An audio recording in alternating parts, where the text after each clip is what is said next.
Today, we're diving into a show that did something, well, revolutionary. It didn't just tell stories week to week, it built an entire universe from a 5-year blueprint. So this isn't just a recap of Babylon 5. Oh no, we're going to get into how this one show completely changed the game for television forever. And that's the core idea right there, a sprawling novel for your TV screen. I mean, think about it. Back then, this was almost unheard of. The idea of a single huge story with a planned beginning, middle, and a real definitive end, that just wasn't how TV worked. And in the 90s, an era totally dominated by standalone episodes, doing this was a massive gamble. So let's break down exactly how that gamble paid off and, get this, created a legacy that's still shaping the shows you and I are binge-watching today. All right, Section 1, a novel for television. So what made this show such a game changer?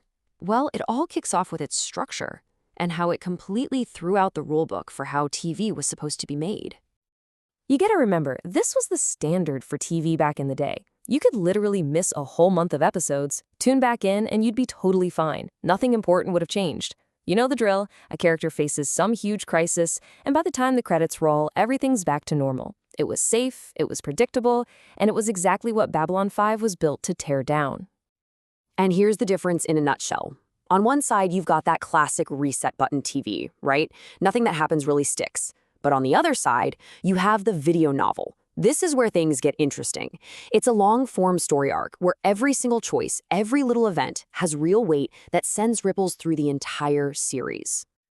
And what's really wild is that this wasn't storytelling by committee in some writer's room. Nope, the entire 5-year epic, every major twist and turn, came from the mind of one person, J. Michael Straczynski. And he had it all mapped out before a single frame was even shot. Just imagine that. And get this number, 92. Out of 110 episodes, 92 were written by Straczynski himself. Think about that for a second. That kind of singular control is almost unheard of, and it's precisely what allowed this incredibly intricate web of storylines to actually hold together for 5 full years. Okay, so Section 2, the 5-mile-long dream. Now, the stage for this epic story, it was just as ambitious as the plot. I'm talking about the station itself. It wasn't just some cool sci-fi backdrop. It was practically a character in its own right, with this desperate purpose, born right from the ashes of a terrible, devastating war. See, the only reason the station even existed was because humanity had been pushed right to the very brink of extinction. So Babylon 5 was this last-ditch effort to try and replace war with diplomacy. And I mean last-ditch, for previous stations had already failed or just vanished.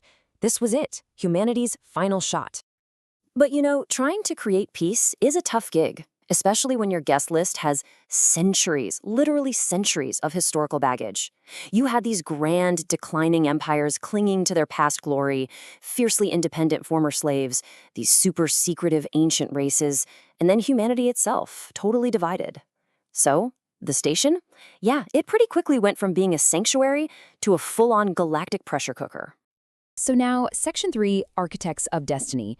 To really get a feel for the show's central theme of consequence, all we have to do is zoom in on the relationship between two incredible characters. So, meet Londo Mollari and G'Kar. When the story kicks off, they are bitter enemies. I mean, they basically embody the historical conflict of the oppressor and the oppressed. Londo's this almost tragic figure from a fading empire, just desperate to be relevant again. And G'Kar? He's a fiery revolutionary, completely fueled by a righteous anger for what was done to his people. And their journey, which unfolds over 2 decades of in-show time, is just this incredible transformation. You watch them go from mortal enemies to reluctant, bickering allies, all the way to being literally bound together in this shared, deeply tragic destiny. I mean, come on, this is long-form storytelling at its absolute finest. And their story, this incredible arc, it wasn't just some B-plot. No way. It was the entire series in microcosm. It was the whole show in miniature. It showed, in a really powerful way, how choices, especially the ones made out of desperation, can echo through time. And it explored how even the deepest, most ancient hatreds can, possibly, be overcome. All right, Section 4, a legacy in the stars. So let's zoom back out for a minute and look at the show's wider impact. Because its innovations weren't just in the script. They fundamentally changed the nuts and bolts of how TV shows were actually made. I mean, before Babylon 5, if you wanted a complex space battle on TV, you were building expensive, clunky physical models. It took forever. This show, it bet the farm on the then brand new fledgling technology of CGI. And that bet allowed for a scale and a consistency in its visuals that was just, there's no other word for it, revolutionary for a weekly TV show on a budget. So when you put it all together, the legacy becomes crystal clear. First, it pioneered CGI on television. Second, it proved that this whole video novel concept could actually work, that audiences were ready for it. And by doing that, it directly paved the way for what we now call the golden age of serialized TV. We're talking everything from Lost all the way to Game of Thrones. Ultimately, Babylon 5 wasn't just a great sci-fi show. It was proof of concept.